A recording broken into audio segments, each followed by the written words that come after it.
Prime ટાઈમમાં આપનું સ્વાગત છે। હું છું અક્ષય। તો સરકારને લઈને ચળવળ તેજ થઈ ગઈ છે।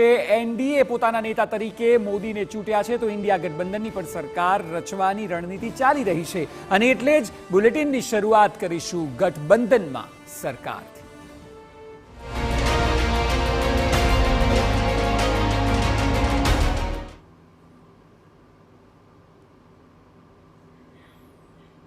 તો ગઈકાલે જે પરિણામો આવ્યા ત્યારબાદ એક સ્થિતિ સ્પષ્ટ થઈ ગઈ કે કોઈ પણ પાર્ટીને સિંગલ હેન્ડેડલી સરકાર રચવાનો મોકો નહીં મળે, ખાસ કરીને બીજેપીને કે જે છેલ્લી 2 ટર્મથી એકલા હાથે સ્પષ્ટ બહુમત લાવતી હતી। ત્યારે હવે એનડીએ અને ઇન્ડિયા બંને આમને સામને છે અને આપ સતત ટીવી સ્ક્રીન પર જોઈ રહ્યા છો કે એનડીએમાં કયા કયા સાથી દળો છે અને ઇન્ડિયામાં કયા કયા સાથી દળ છે।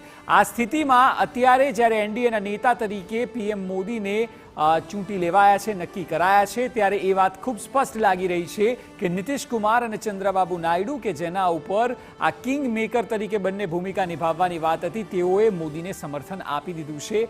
એટલે પૂરેપૂરી શક્યતાઓ છે કે એનડીએ સરકાર બનાવવા જઈ રહી છે, પરંતુ રાજકારણ એ અનિશ્ચિતતાઓનો ખેલ છે અને એટલા માટે જ ઇન્ડિયા ગઠબંધનની અત્યારે બેઠક ચાલી રહી છે જ્યારે આપ આ સમાચાર જોઈ રહ્યા છો ત્યારે, કે જેમાં ઇન્ડિયાના તમામ નાના મોટા ઘટક દળોના પ્રમુખો અથવા તો મોટા નેતાઓ આવ્યા છે અને તે અત્યારે ચર્ચા કરી રહ્યા છે કે કયા પ્રકારની શક્યતા છે।